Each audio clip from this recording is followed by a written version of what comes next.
sports, 100% reflective. Sometimes it's Raven. Sometimes it's other teams affected. Hold on tight, strap in. It's going to get hectic. Couch Rider Report. An original sports perspective.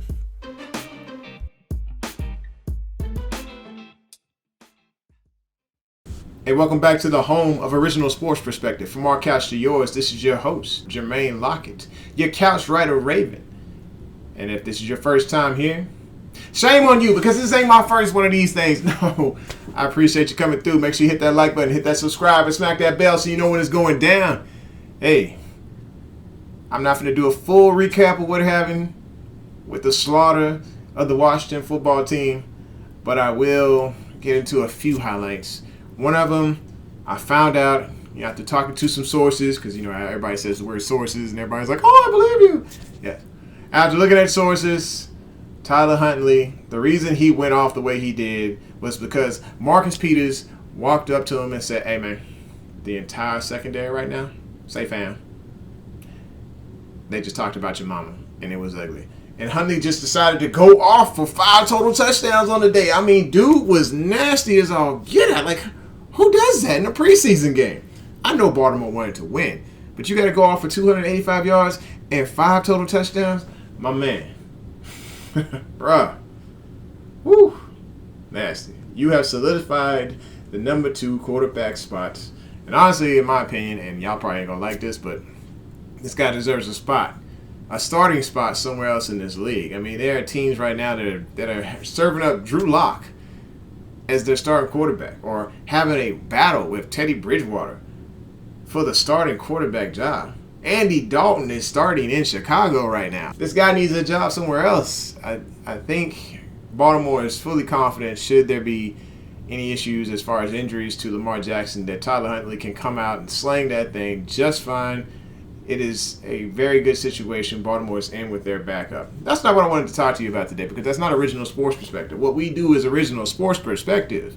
So I wanted to start off and say, hey, you know what? Justin Ellis looked really good yesterday. Stopping the run, clogging holes. I felt very confident that should there be any injuries to Calais Campbell or Brandon Williams again, who both hadn't had a healthy history. We got Brandon Williams. He hadn't started a full season, hadn't started all the games in the season since 2018.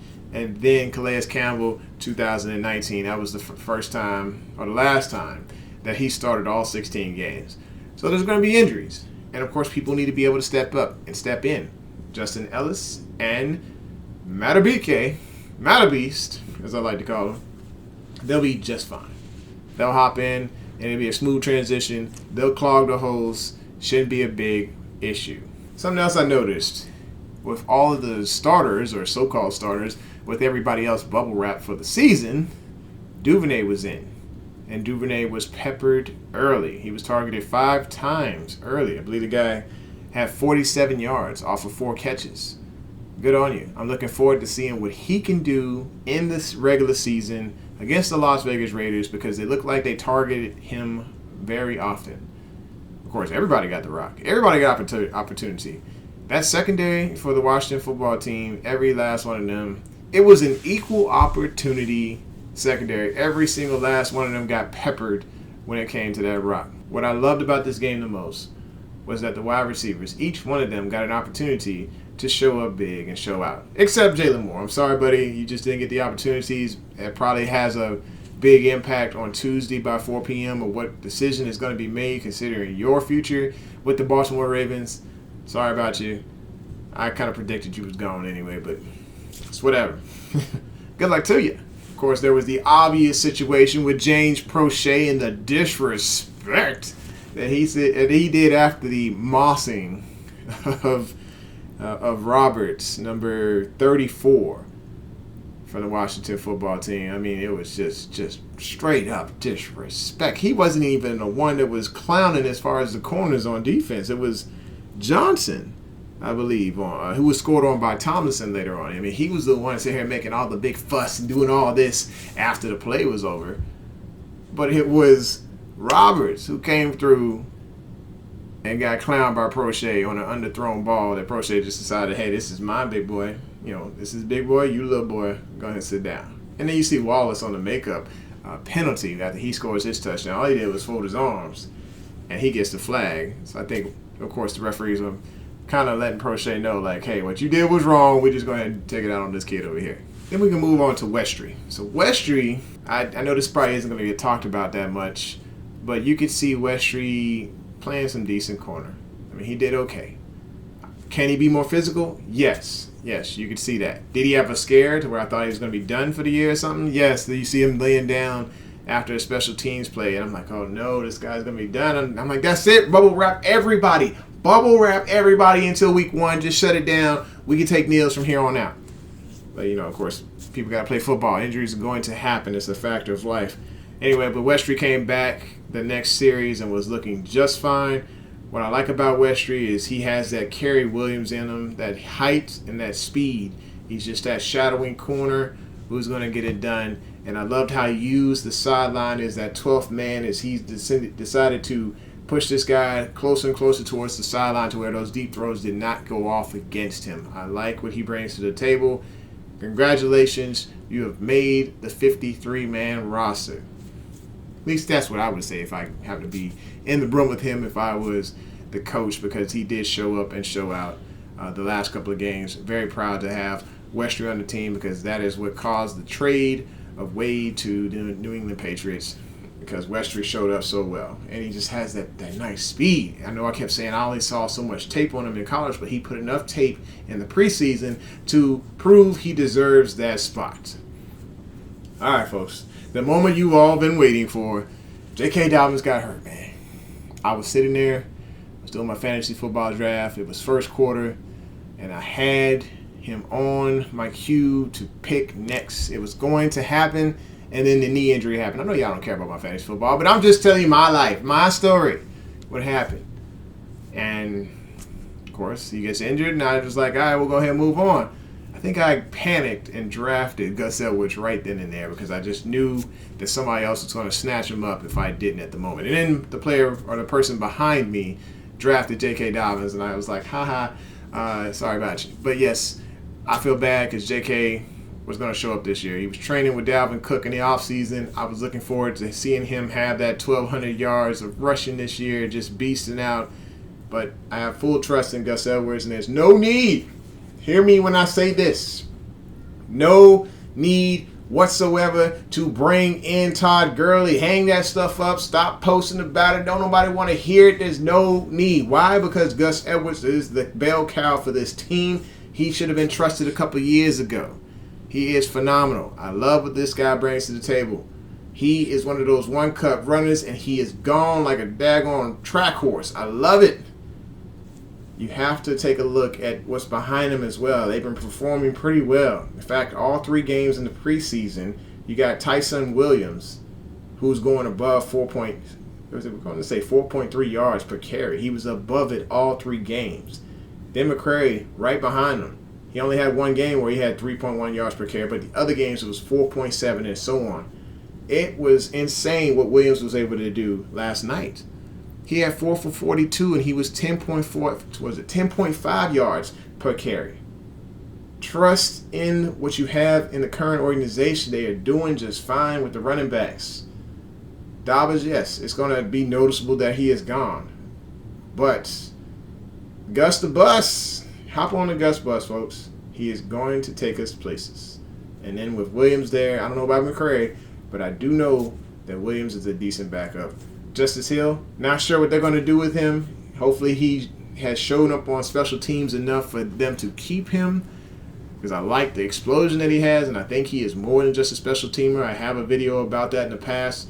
I think Justice Hill has what it takes. It's just he needs more reps, and he's not getting those, especially since he's injured right now. Sure, there was plenty of other things that went on in the game that I saw, like Oweh not getting as much pressure as Hayes. Hayes was actually getting home. I saw Smith getting in a good bit of pressure off the edge when he was given opportunities to pass rush. The run stop for the Ravens altogether looked pretty good, except for that first drive in the first quarter. I think the Washington football team, they were like 1 of 10 on third down, which was pretty amazing. I think that was through 3 quarters. So good on the defense. Very solid looking defense. Very excited to see what they do against the Raiders. Now let's talk 53-man roster. 53-man roster. Who makes it? Who doesn't? I wasn't even going to do this right now, but you know what? I'm feeling special tonight. I'm feeling like you deserve this. I got to give it to you. 53-man roster. Here we go for quarterbacks. All right. Yeah. Is it really? Do I really need to go there? I'm going to just go ahead and say it. You already know. We can say it together. 1, 2, 3. Of course, Lamar Jackson's starting. And then you got Huntley, who is going to be the backup quarterback. And honestly, McSorley, I don't think he's going to be on the roster. Or if he is, somehow they try to slide him through waivers and get him to a practice squad, whatever. Don't see it there. For running backs, I'm going with Gus, of course. And I think Justice Hill somehow slides his way onto the team with Tyson Williams as the number 3 running back. Now that Dobbins is on IR. Then, of course, for fullback, I'm going with Ricard. And I think Mason manages to make it onto the practice squad. It's going to be weird. I think he's probably going to end up slipping in the next couple of days. And then John Harbaugh says, hey, man, IR. You're like, what? Yeah, you going to IR. And reason being is because next year they have to pay Patrick Ricard. And they're not going to want to pay him big-time bucks. So they keep Mason on the practice squad until Pat Ricard goes on. And Mason has shown that he can make a couple of runs he did the other night. So I think Pat Ricard is going to be that starting fullback with Mason on the practice squad. Moving on. With the tight ends, I believe Oliver has done what he needed to do to show he has solidified himself as that number 3 tight end. Did Tomlinson make a touchdown catch and had a couple of catches last night? Yes.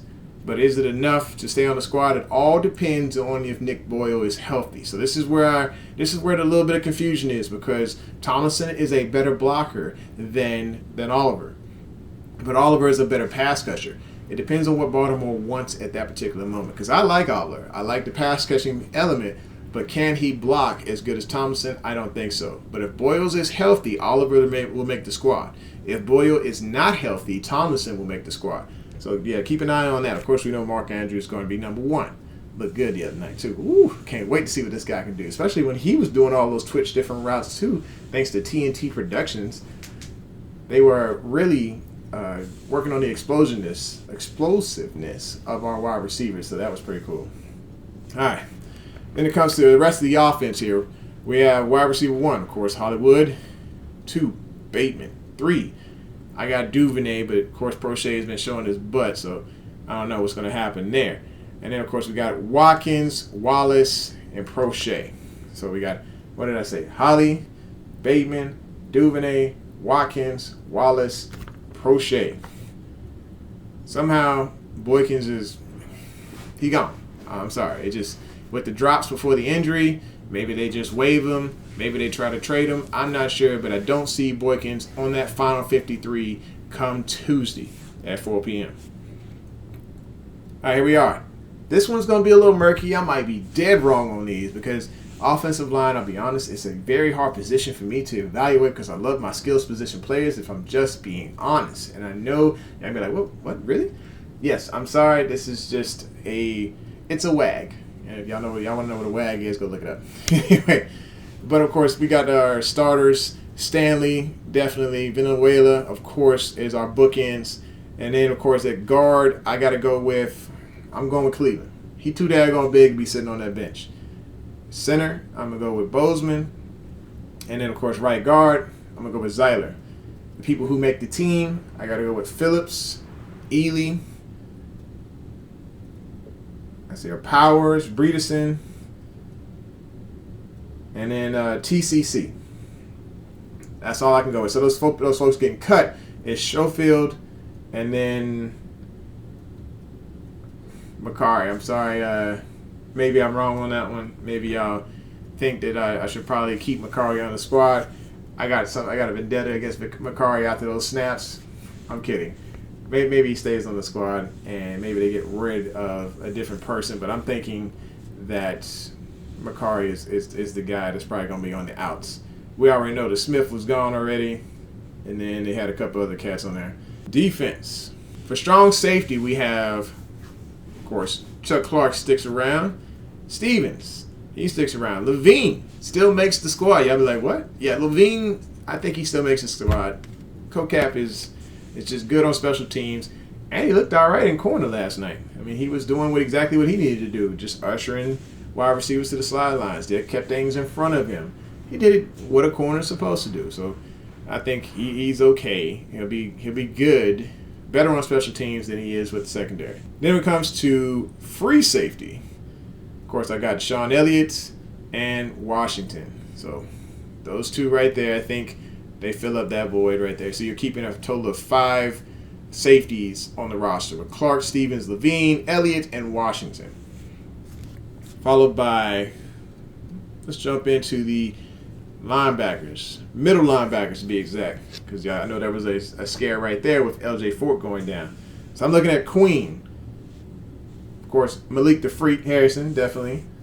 Welch and Board, I think they both stayed on because of the injury to LJ Fort. Then when you go to outside linebackers, we're talking Owe, Hayes, McPhee, Bowser, Smith, Houston. Yeah, they're keeping a great deal of outside linebackers for pass rushers. And because I think they just want to be able to blitz and have that breath. Everybody's got to have the lungs to get there. So they're going to look for opportunities to get all of these guys involved. The people who are on the outskirts of that is Adoye and Jalen Ferguson. Sorry, I just did not see enough in the preseason or in camp to say, hey, Ferguson is that dude who's going to stay on the roster. No. Sorry, he's got to go. Sack Daddy or Pressure Cooker, whatever your name is, hit the streets, bro. Hit the streets. Go ahead and get that unemployment line. Go ahead and get on ZipRecruiter, whatever, but you're gone. As far as middle linebackers on the outskirts, we're talking about Alaka. I think he might shoot over to the practice squad, to be honest. Defensive end, Keith Rivers, yeah, he gone. Because Wolf is going to stay. You got to have Wolfie there. And then when it comes to nose tackle, and some of these might be interchangeable as nose tackles or defensive tackles, maybe even a little defensive end in there. Got Big Baby, Williams. We got to have Ellis in there, and we got to have Matabike. So that leaves Swan, I want to say Crawford, and Washington. I'm sorry, I'm not a big fan of Washington. People saying he does bring a lot to the table. He's a big force in the middle. I just don't see it with the current priors he had, breaking cars up or whatever he was doing on the side during his off time. I just don't think it's really worth keeping that guy on the roster. Anywho, moving on, we're going to corners. This one's pretty exciting, right?